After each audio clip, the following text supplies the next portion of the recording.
to take you high, then you got to let God take you deep. Because the deeper he takes you, the higher he can take you, and you won't fall over when the bad times come. Don't give up on God, because God has not given up on you.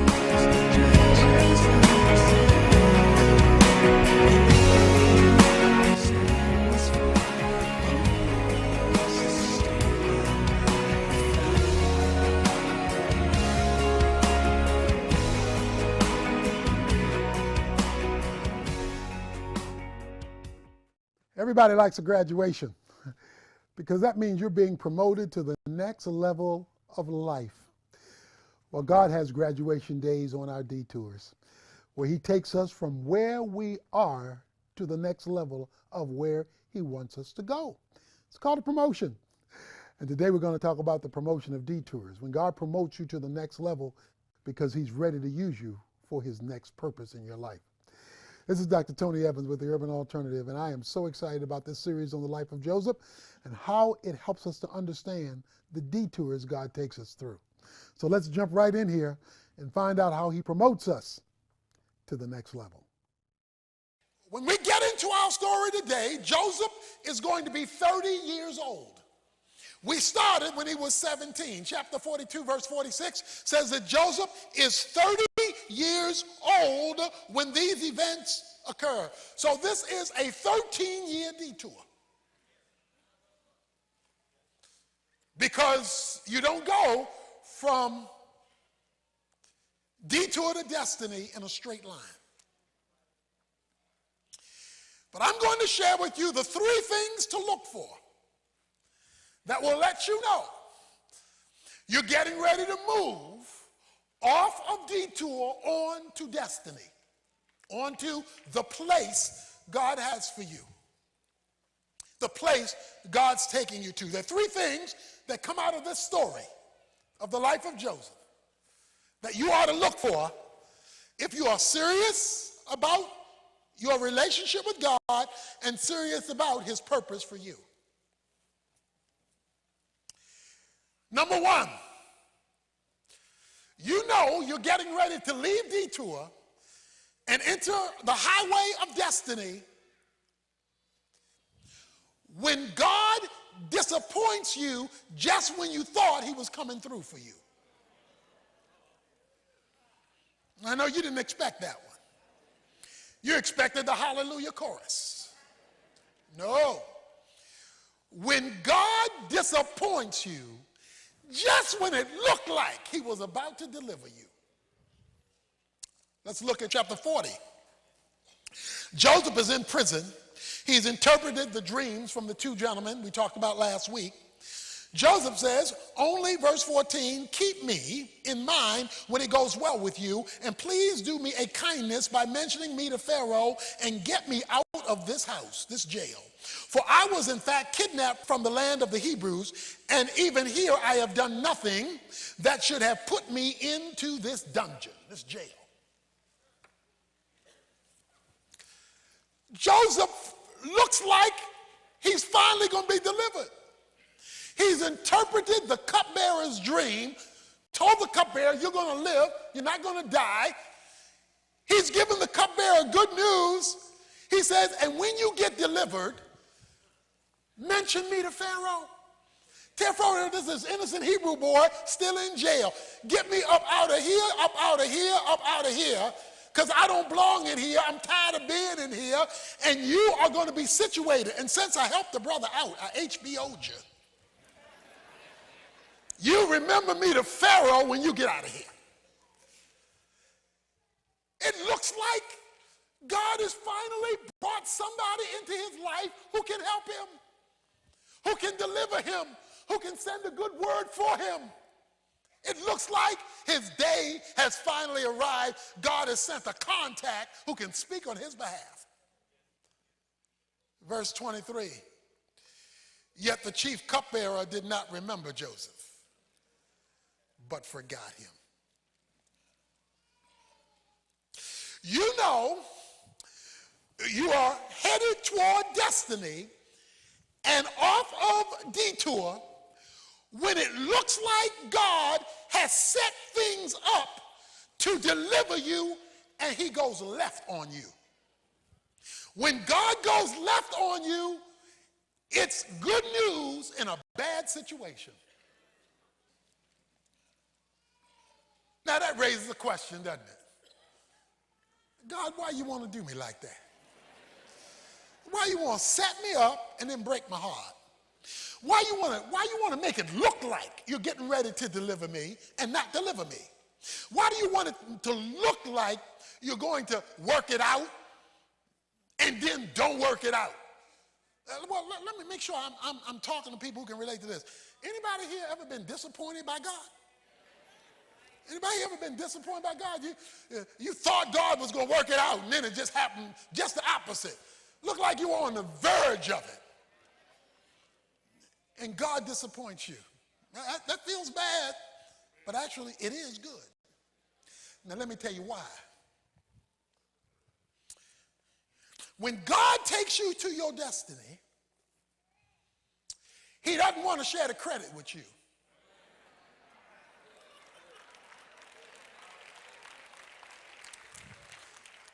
He doesn't want to share the credit with the people you know, the contacts you have, the money you have, the clout you have, the notoriety you have, the power you have, the background you have, the prestige you have.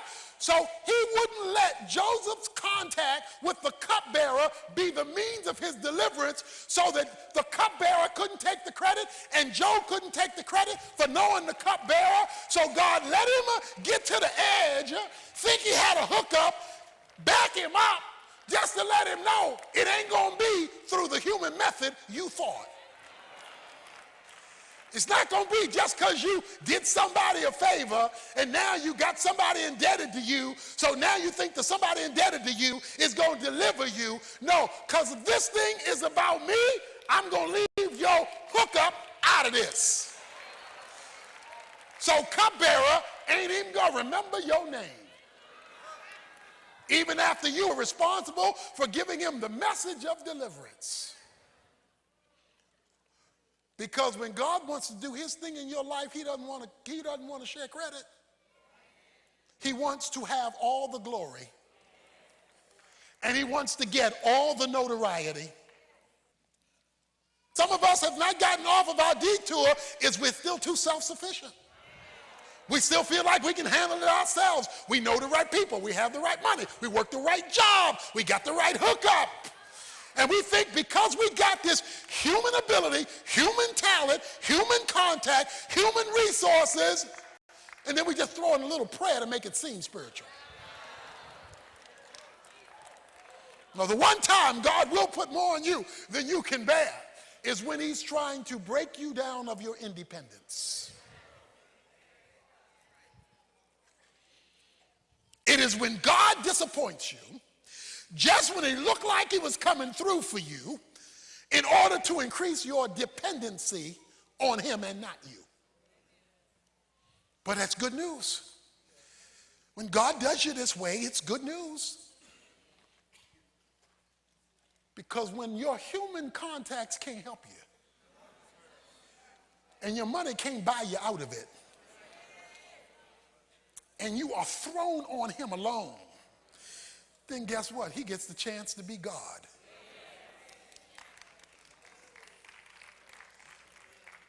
Number one is when God disappoints you. Number two, which is kind of related to it, is when God skips you.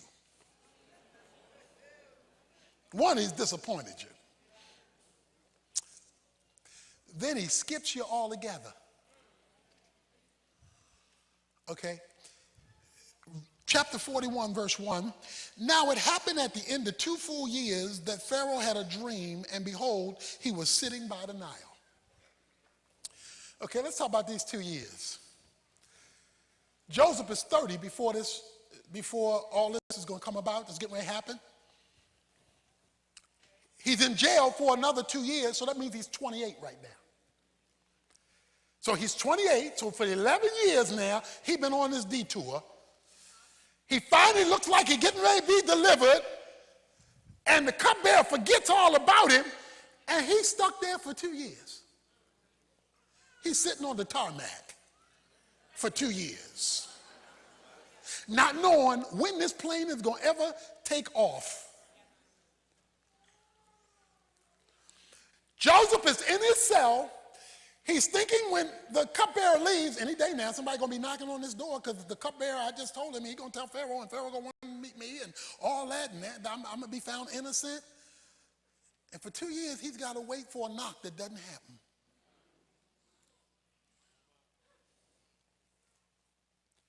But 2 years later, Pharaoh has a dream. Joseph has never met Pharaoh. He's never met Pharaoh. He knows Pharaoh is Pharaoh, but he's never met him. Joseph has no connection with Pharaoh's dreams. Pharaoh is going to sleep and he dreams. He dreams about some ugly cows, 7 ugly cows eating 7 good cows. Then he dreams about some corn and 7 ears of corn, tiny corn eating the good corn. And he can't figure this out. I got cows eating cows and corn eating corn, and I can't sleep. Wait a minute. Joseph is over here locked up in prison. Pharaoh's in a mansion in the king's house. Pharaoh has a dream.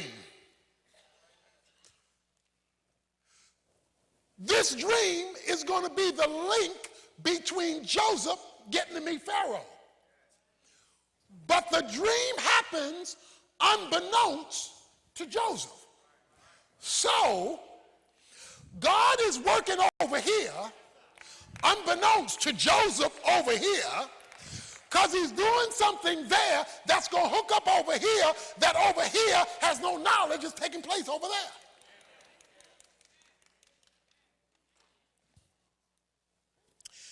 Pharaoh has a dream.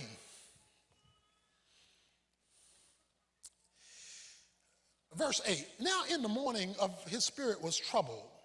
So he sent and called for all the magicians of Egypt and all of the wise men. And Pharaoh told them his dreams, but there was not one who could interpret them to Pharaoh. Pharaoh called the professionals.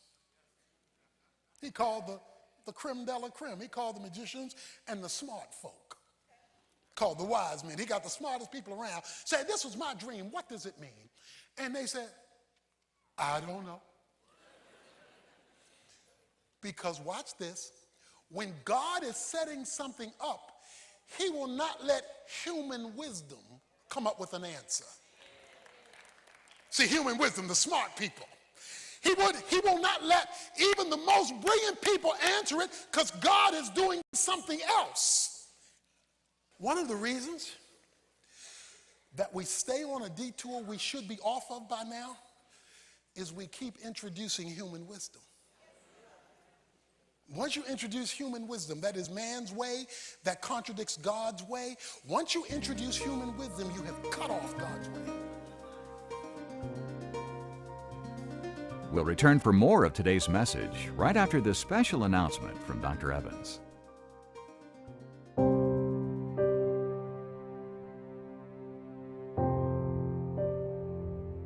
He was a good boy.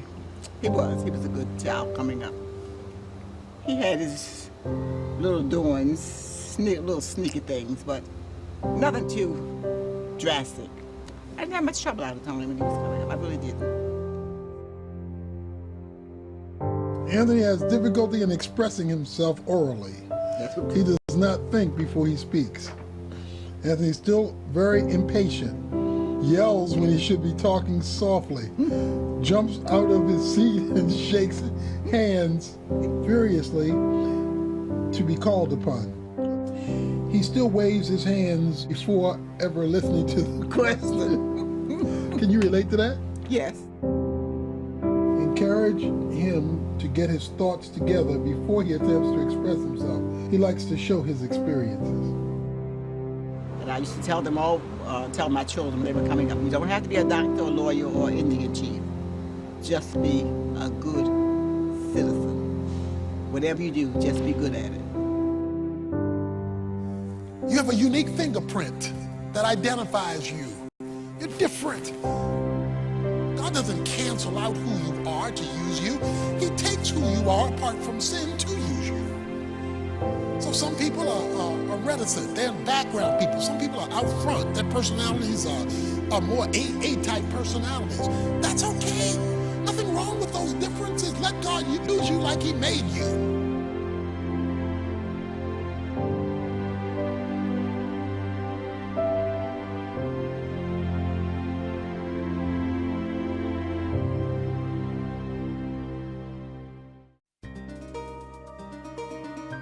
We now return to today's message.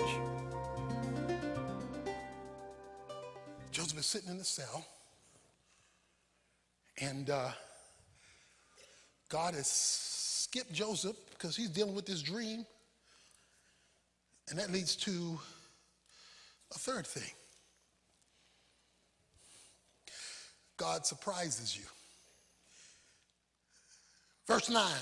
Chapter 41. Then, somebody say then.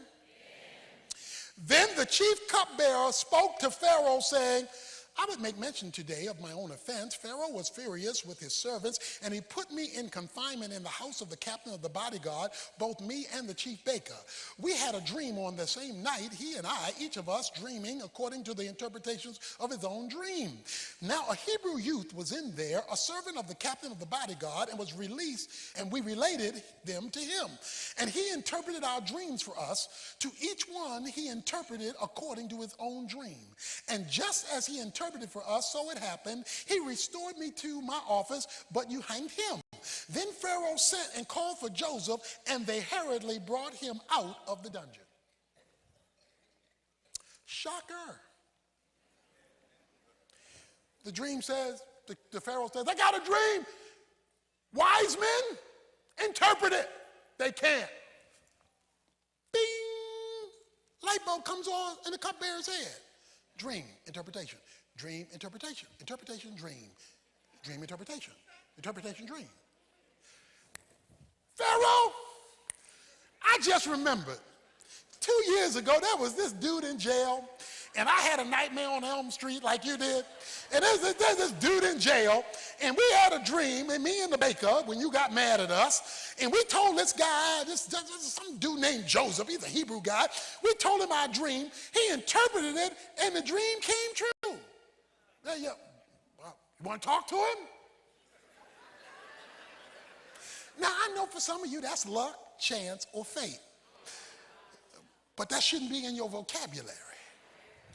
That's called providence. The hand of God moving in the glove of history, creating a dream, reminding the cupbearer about his relationship years ago that makes a connection so that now Pharaoh wants to meet a man named Joseph who he never knew, because God brings back to the remembrance of the cupbearer when it's time. See, unless you believe that God is a God of time and that he is manipulating circumstances,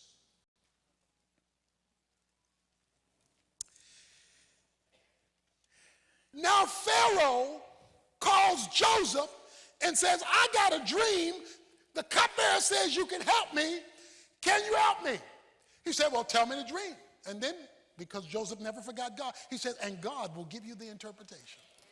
Because Joseph, even though he's 2 years on a detour, he never forgot God. God will give you interpretation. He says, okay, the 7 bad cows are 7 bad years that you're going to have. After 7 good years, you're going to have 7 good years, 7 bad years. So you got to save up in the good years for bad years. And he interprets it. Oh, by the way, when God brings you out of detour and on the destiny, he cleans you up. Because we find out in verse 14, then Pharaoh sent and called for Joseph, and then hurriedly brought him out of the dungeon. And when he had shaved himself, changed his clothes, he came to Pharaoh. Oh, he can clean you up when it's time to take you out of those jail clothes, out of that bad situation. And so now he surprises him. Because after 2 years, you're going to think there's no hope. You're not going to think there's hope when you've been waiting for 2 years and nobody's knocked on your door. Because some of you perhaps have given up because your detour is too long. Sometimes you need to do a study in the Bible on the word suddenly. Suddenly is when God surprises you, when it comes out of nowhere, when you couldn't have planned that, when you couldn't have expected that. Suddenly. I was on a plane a couple of years ago, and I was in Raleigh, North Carolina, on my way back to Dallas. I was in Raleigh, South Carolina, on my way back to Dallas. On my way back to Dallas, they had a problem that caused them a detour. I think it was a weather problem again, and they said, I'm sorry, we cannot land in Dallas. We must now detour to Abilene, Texas. So they detoured to Abilene, Texas. I was sitting on the tarmac in Abilene, Texas because of the detour due to weather problems in Dallas. I was on a detour and was not arriving at my destination. As I sat there, after an hour or so, they opened up the door and let a family off. They opened up the door and let a family off. I was curious why they opened up the door and let a family off. I asked the stewardess, she said this particular family was on their way from Raleigh to Dallas to connect with a flight to bring them to Abilene. They were on their way from Raleigh to Dallas to catch a flight to take them to Abilene. But since the detour has brought us to Abilene, we decided to just let them off right where they are. You see, God knows how to create situations to take you from here, skip there, so you wind up here, which was where he was taking you all the way anyway. It's called a surprise. He's full of surprises because he's full of suddenlies. But if you're doing your own thing and you're operating on human wisdom, you may miss suddenly. Out of nowhere, he gets a knock on the door. Leave your cell. Leave your cell. Because the Pharaoh needs to see you.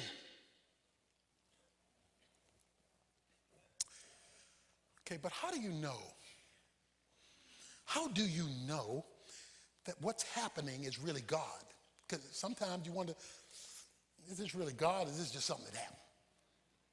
Okay, how do you know it's a God move and not just something that happened? Well, one, you shouldn't believe in luck, chance, or fate, but how do you practically know that you know that you know, this is a God move here. This is the move off of detour to destiny, or at least moving me in my progress of detour. How do you know? Okay, I'm going to tell you how you can know.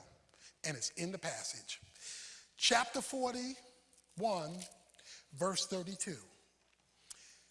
Now, as for the repeating of the vision, of the dream to Pharaoh twice, it means that the matter is determined by God. And God will quickly bring it about.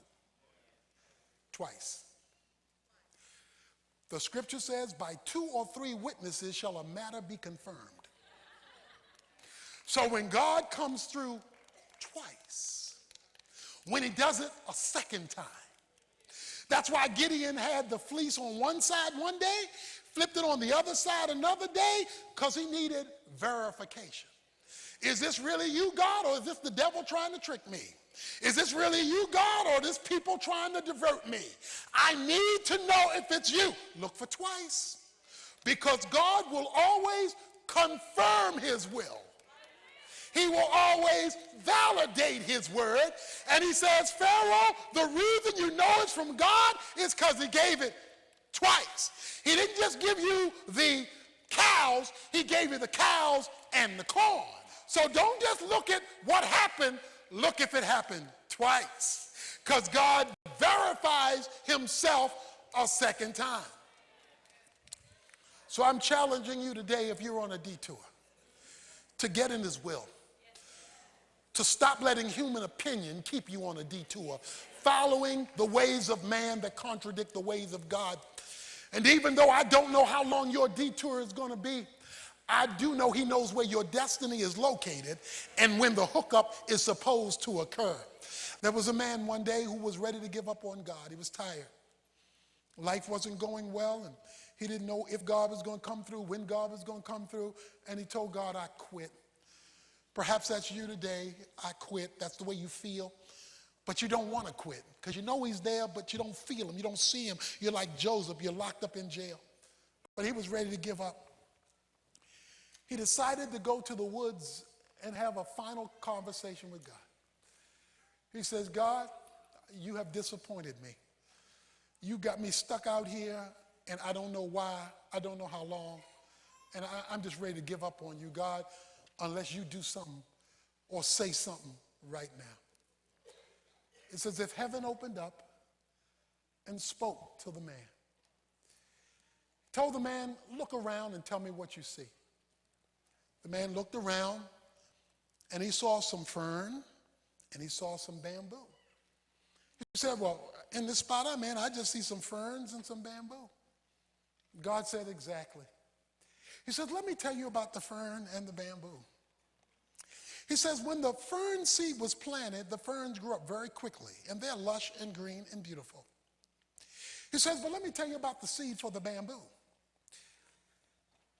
When the seed was planted for the bamboo, the first year you saw nothing, the second year you saw nothing, the third year you saw nothing, the fourth year you saw nothing, and the fifth year you saw nothing. It was at the end of the fifth year that the first shoot of the bamboo came up.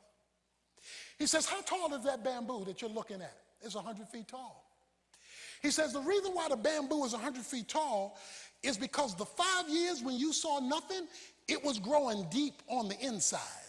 It was growing deeper roots on the inside.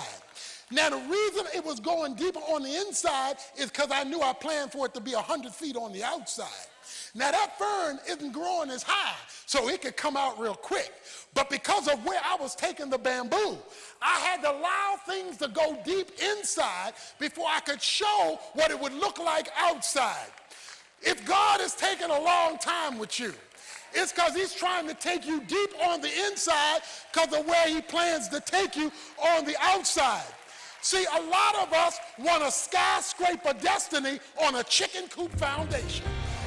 We want God to take us way up here, but he can't take us deep in here. If you want God to take you high, then you got to let God take you deep. Because the deeper he takes you, the higher he can take you, and you won't fall over when the bad times come. Well, I hope you're ready for your promotion. And to help you get to your promotion, we have this whole series, Detour the Destiny, just for you. You can get it in any format you desire, DVD, CD. Just contact us at tonyevans.org. Go online to our website and you can get it there. Or call us at 1-800-800-3